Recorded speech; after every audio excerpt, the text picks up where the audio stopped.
The biggest little city in the world, Reno, Nevada, is the subject of episode 120 of The Family Vacationer, and it starts right now. Welcome to The Family Vacationer with Rob and Danny.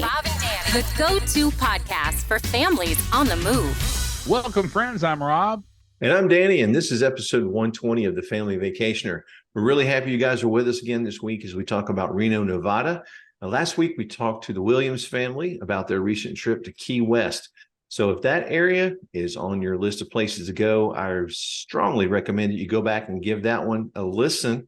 In this episode, we're really excited to explore one of the most popular travel destinations in the United States, Reno, Nevada. Nestled in the shadow of the majestic Sierra Nevada mountain range, Reno has been a beloved travel destination for decades. In the opening, we referred to Reno as the biggest little city in the world. And that's due to what Reno offers as a unique blend of urban excitement and natural beauty that makes it the perfect getaway for families. That's right. Reno was founded in 1868 during the Silver Rush. Reno has a rich history that's evident in its beautiful architecture and vibrant culture. Over the years, the city has evolved into a hub of entertainment, gaming, outdoor adventure, making it a popular destination for visitors from around the globe. Now, to help us explore all that Reno has to offer, we're thrilled to welcome our special guest, Katie Demuth. Katie's the tourism sales manager for the Reno Sparks Convention and Visitors Authority, and a person who knows all the best spots to visit in the city. She'll be sharing her insider tips and recommendations for making the most of your family's trip to Reno. Katie, welcome to the show. Hey, thank you. Thanks for joining us. Yeah, thanks for having me. We're glad you are here. So let's start off. What are the top family-friendly attractions in Reno? Well, I think my number one that I always recommend for people is the National Automobile Museum. Okay. And the reason I love it so much, especially for families, is there's a little bit of everything in there. So they do moving exhibits. We've had the Cars, Disney, Pixar Cars there. So kids The love real it. ones? Yes, they're the coolest looking. Oh, okay, coolest might be a stretch, but fun cars. But we also have a Model T. We have Teslas. I mean, there's a little bit of everything there. And it's fun for people who are familiar with kind of the area also because they're all from Bill Harrah's collection. So Harrah's from Harrah's Casino fame. Oh, right. They had like 2,000 cars at one point, and they have like 200 of them in there right now. But that's a good one. We have a minor league baseball team, the Reno Aces. They play all summer. They're fun. We also have a circus hotel that has a midway. So you get all the fun carnival-esque midway games and circus acts throughout the day. We have a kids discovery museum that's all hands-on. It does right now. It has a sloth. It's called the Slow on the Go exhibit, and it's got a sloth and other animals that are kind of a little slower, a little more easier to catch, but tortoises and things like that. We have a Wild Island water park. So we have a little bit of everything, I think, in the area. If you head up to Tahoe, we have a treetop adventure park during the summertime. That's at Heavenly, which is a ski resort in the winter. In the summer, they kind of turn it into a ropes course and kind of the fun stuff for kids. We have Epic Discovery up at the lake, similar concept. And then if you're a wintertime traveler, we obviously have ski and snowboarding, snow tubing, snowshoeing. Snowshoeing for families is really fun because they can go up to this area called Chickadee Ridge. And Chickadee Ridge is at the top of one of our mountains, roughly 9,000 feet elevation, and you snowshoe into it and you have birdseed with you, and you just hold your hand out with some birdseed and these chickadees fly and eat right off your hands. It's super cool. But all of those I think are super family friendly. Nice. Awesome. Yeah. So are there any like special events or festivals that, or any other thing that might be going on that would be really interesting to families coming in? Definitely. We have roughly 150 special events throughout the year in an hour drive of Reno. So the nice thing about Reno is we're pretty centrally located right at the base of the Sierra Nevada mountains. So we're like 45 minutes from Tahoe, 30 minutes from our state capital, 30 minutes from Virginia City, which is a National Historic District. And all those have events all year long. But I think the top like 5-ish, I would say, for families. We have hot air balloons there every September. And that same weekend is also the International, I'm going to say it slowly so you guys catch it, camel and ostrich races.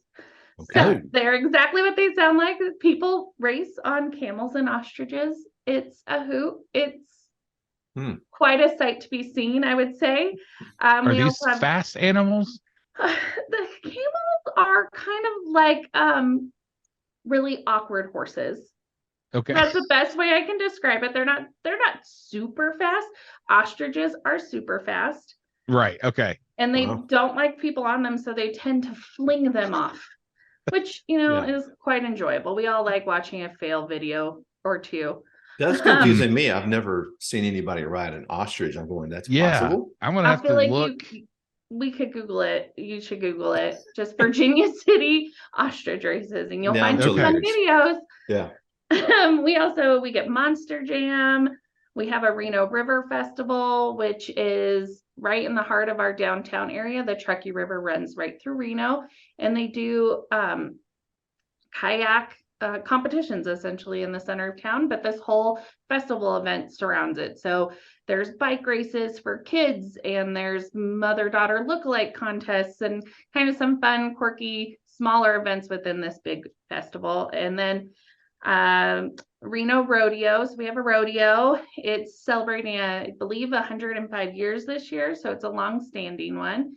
We dubbed it the richest rodeo in the West because it has a very large purse, but it runs for about 10 days.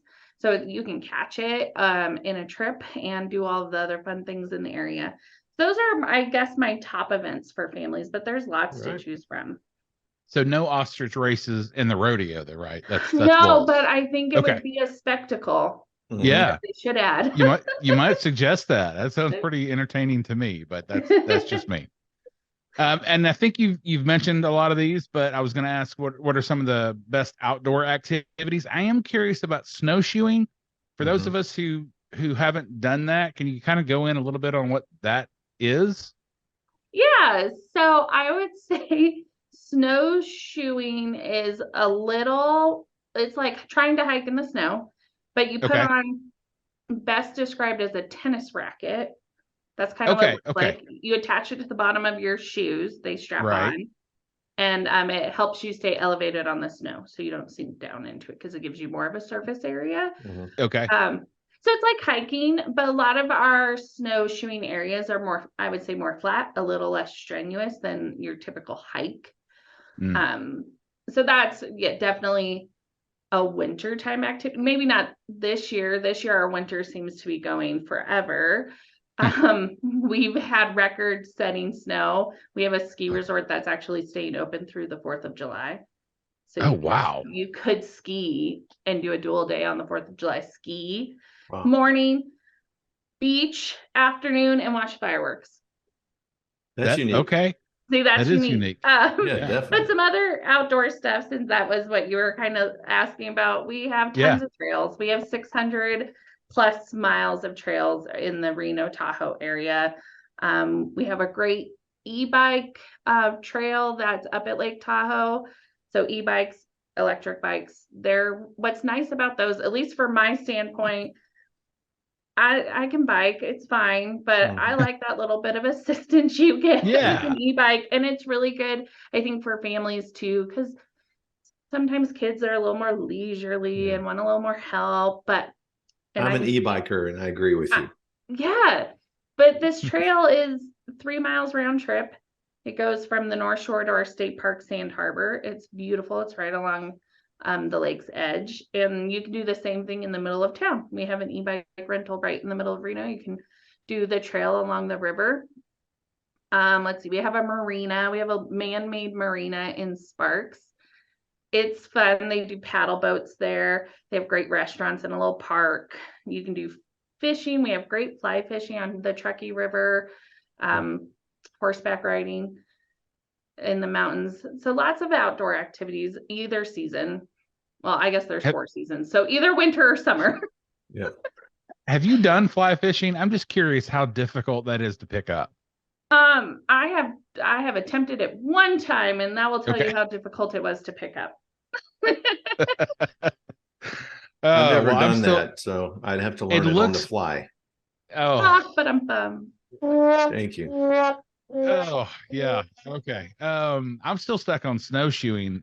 That seems to me like the best use of a tennis racket for me would be to strap it to my feet and walk in snow. So that seems like it would work the best. Yes. All right. Well, we're going to move into a topic that is near and dear to our hearts with me and Rob. Family friendly restaurants or dining options in the area. It's near and dear to my heart as well. I feel like it should be near and dear to everyone's heart, but That's I right. guess, Yes. we have tons of options because we have so many casino properties. Mm. I would say if families are staying at a casino property or okay with a casino property, you're going to get your best variety at those. Anywhere from your breakfast buffet type thing to a steakhouse. I don't know. We just got a Chickies and Pete's, which is, I guess, a really big national type sports bar. I had never heard of it until it came here, but it's a seafood sports bar, but it's really good and pretty fun to and lots to look at and things to keep kids active. Some local eateries though, because I think going local when you travel is always really fun. So we have a let's see, it's called Two Chicks. So it's a breakfast and lunch location. It doesn't do dinner, but it is locally owned by two women. They started as a food truck, and it was a grilled cheese food truck. That was all they did, was gourmet style grilled cheese, and they've evolved into this breakfast brunch location called Two Chicks. They are really good with dietary restrictions, which is nice for especially traveling. I have a gluten intolerance. I think it's nice to find places that are pretty well labeled and things like that. So they're really nice, kind of a diner feel when you walk into, which is nostalgia at its best. Blind Onion Pizza, which is local pizza joint, and they serve their pizza with honey on the side to dip your crust in. Oh, it's so good. Not a bad So idea. good. Yeah. So that's a good one. We have a Brazilian steakhouse called Churrasco's, which I think is just a unique experience all itself, as long as you like meat. Like, I feel like if you aren't a meat eater, that is, you want to steer as far away from that as possible. Keeps on going in those places. Yeah. But I've taken my daughter there, and she's young, but she loves it. She thinks it's such a wild experience. It's just something fun to do. And we have buffets and all of those other type things in our casinos, but those would be my highlights for family friendly for sure. Honey and pizza crust. Okay. Magnificent. I'd give it a go. All right. So accommodations for families trying to find the right place to stay. I know you guys you've got casinos, you've got hotels, national chain hotels. You probably got vacation rentals. What are some of the family friendly lodging places that you would recommend? Oh, so first off, I always say for families, Circus is one of the best ones. I mean, it's got a built-in midway.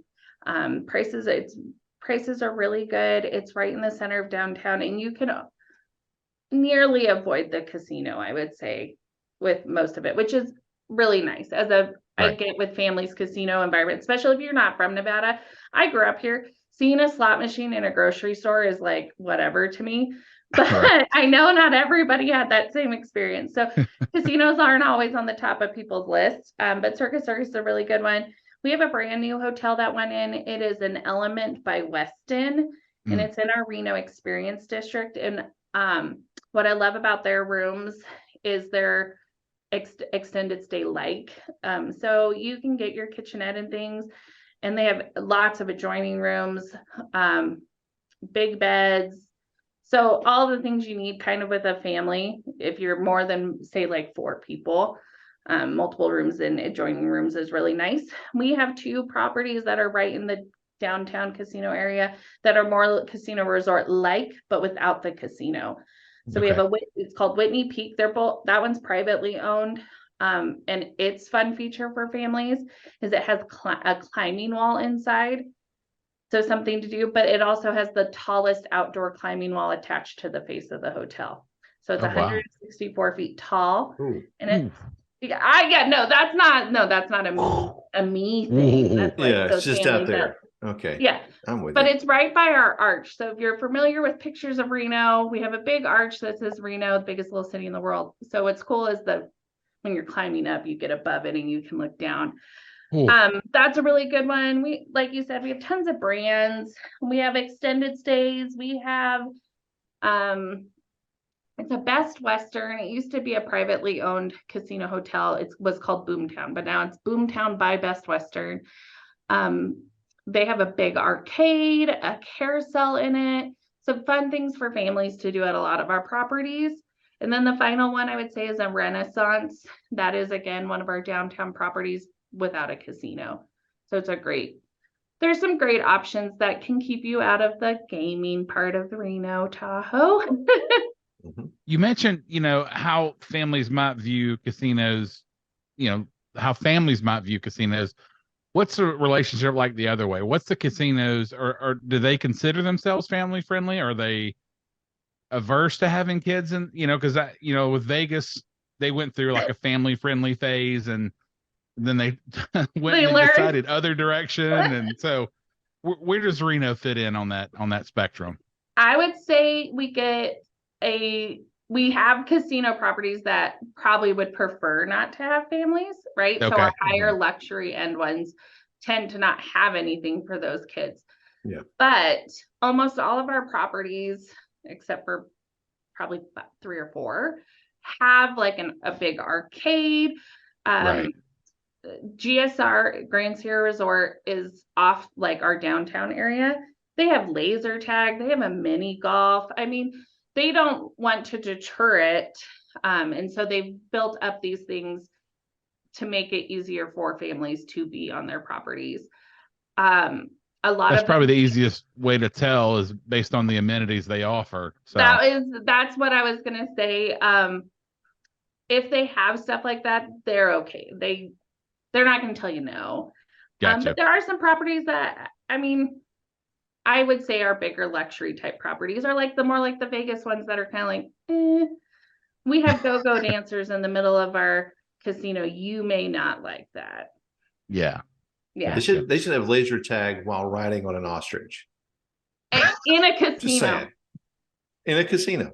In a casino. While wearing snowshoes. If we're going to do it, let's just throw it all in there together. Wrap it all up. Yeah. You mentioned the Reno Experience area. What's that? So the Reno Experience District is a new area.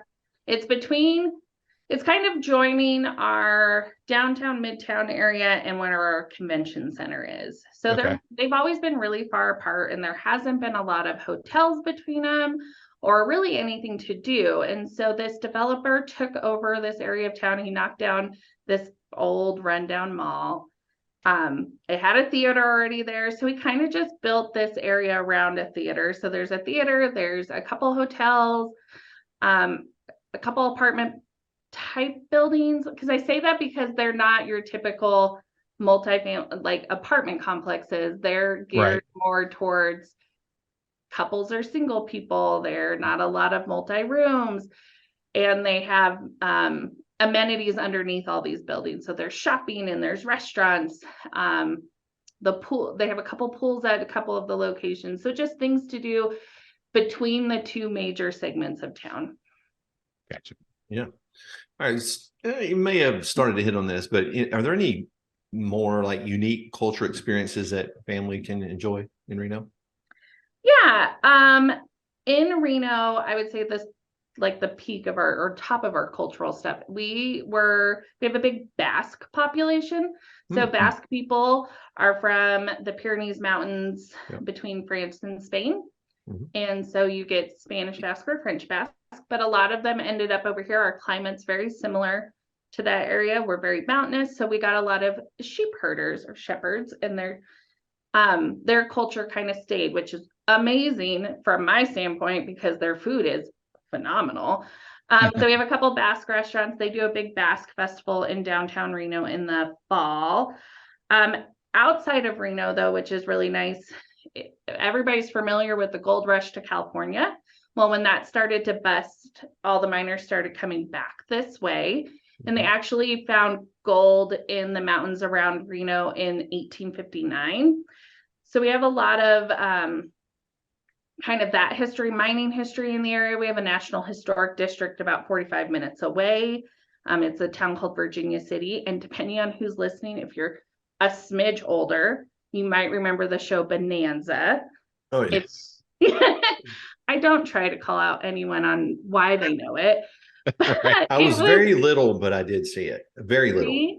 So Well, there's TV Bonanza, land, so you can still watch it, you can I'm watch sure. all of it. Yeah. Yeah, that's how I know about it. Right. They were at the Ponderosa Ranch, which was at Lake Tahoe, and then they would always go into town, which was Virginia City. And so adults and parents, grandparents love going, oh my gosh, I remember this on the show. Yeah. And then kids are like, oh, look, it's a gunfighter. So you kind of cover both bases with that. We also have the Stewart Indian School and Cultural Center. So that's what it sounds like. It was a federally started Indian school, and then the state has taken it and really embraced the history there to really teach people about it. But one of the best things they'll do is on Father's Day, they host a powwow. And so I think it's a really cool thing for people to see that maybe aren't from that culture. Absolutely. Yeah. That's interesting. Not to keep going back to food, but what's a good Basque dish? Like, what's one of their main dishes? Please tell me it's not ostrich. It's not, but I would say sweetbreads. Do you know what sweetbreads are? Yeah. Yeah, I don't really want to describe it. So, so sweetbread is probably one of their number one. What they're known for is, and they don't always serve it this way, so I'm just going to preface with using every part of the animal. Okay. So you can imagine what parts of the animal that we don't eat on a regular basis now, but that might be in some of those foods. But what's cool about Basque food, not the food, but how it's served, is it's all done family style. Okay. So if you're a group of 6, great, you'll probably take up a whole table and you'll eat all together. But say you're a group of 2, their tables are long family style table. You might sit with a bunch of strangers and be sharing your fries or your salad or your Basque beans or any of the side dishes, which is kind of a unique, not everybody's going to love that, but I have met some really cool people at those restaurants just because you're sat next to a stranger. Yeah, for sure. Mm-hmm. Let's talk accessibility for families with young children or those with special needs. How would you characterize Reno in regards to that? I would say we're fairly accessible.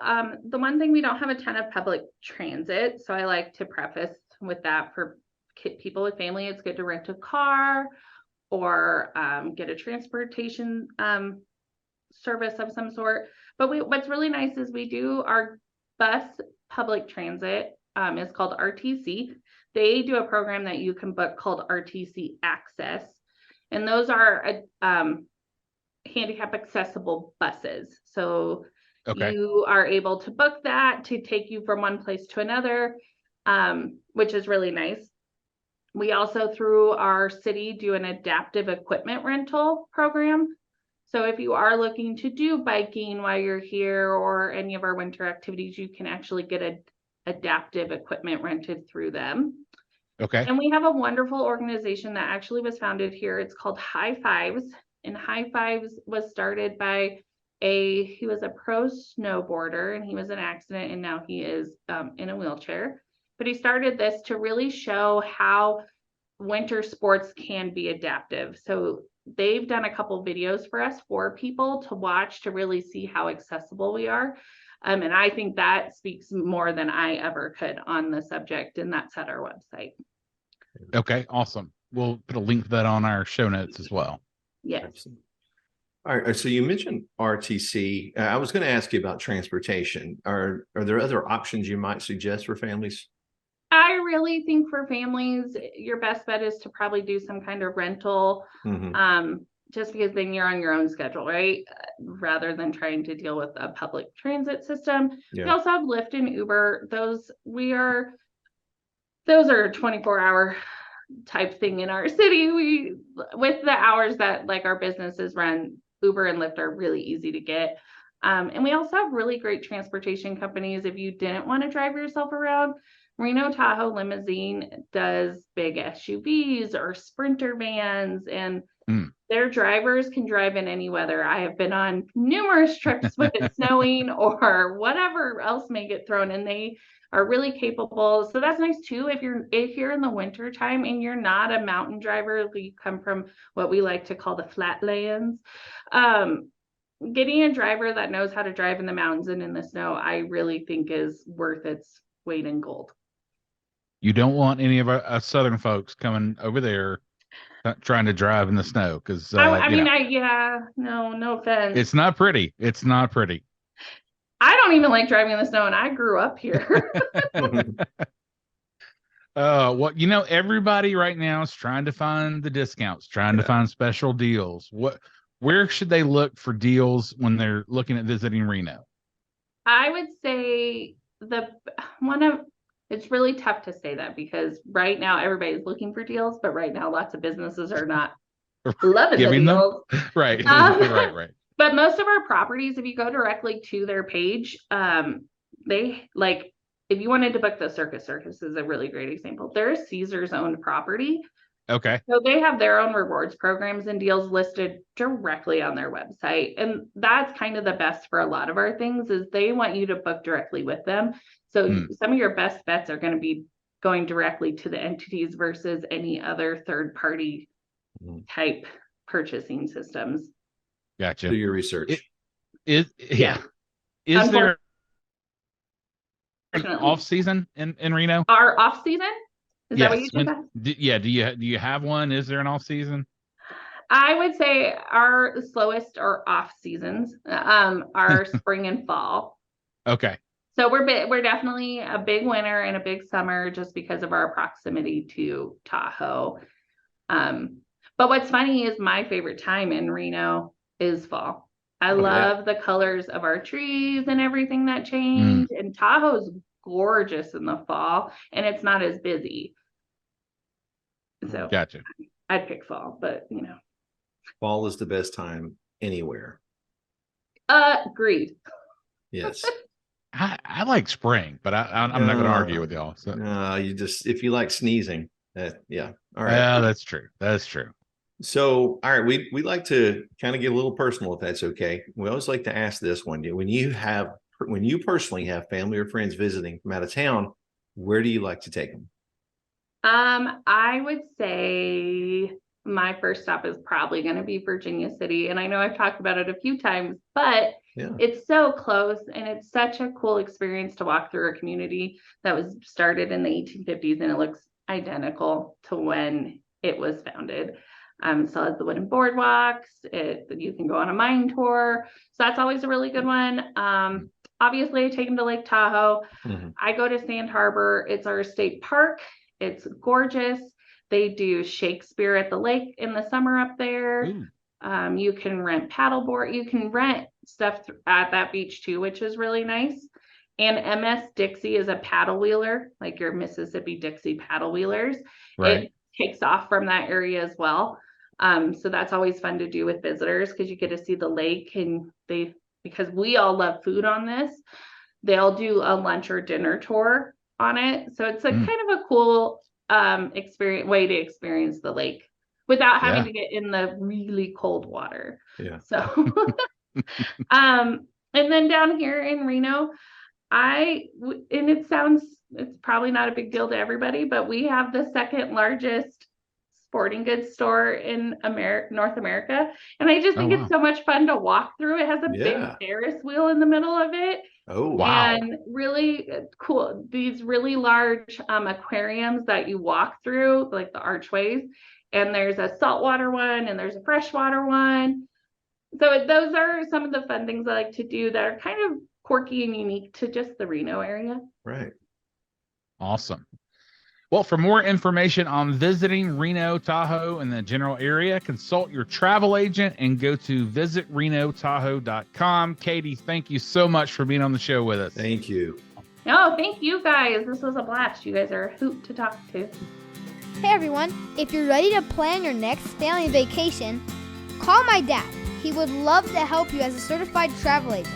He never charges a fee to help you plan your vacation. Email him at rjones@starstuftravel.com. Get started planning your vacation today. That does it for this week's show. Don't forget to follow the show on Instagram and Facebook, and you can watch the video version of the show on YouTube. Till next time. Thank you for listening to The Family Vacationer. Make sure and subscribe to hear more of Rob and Danny.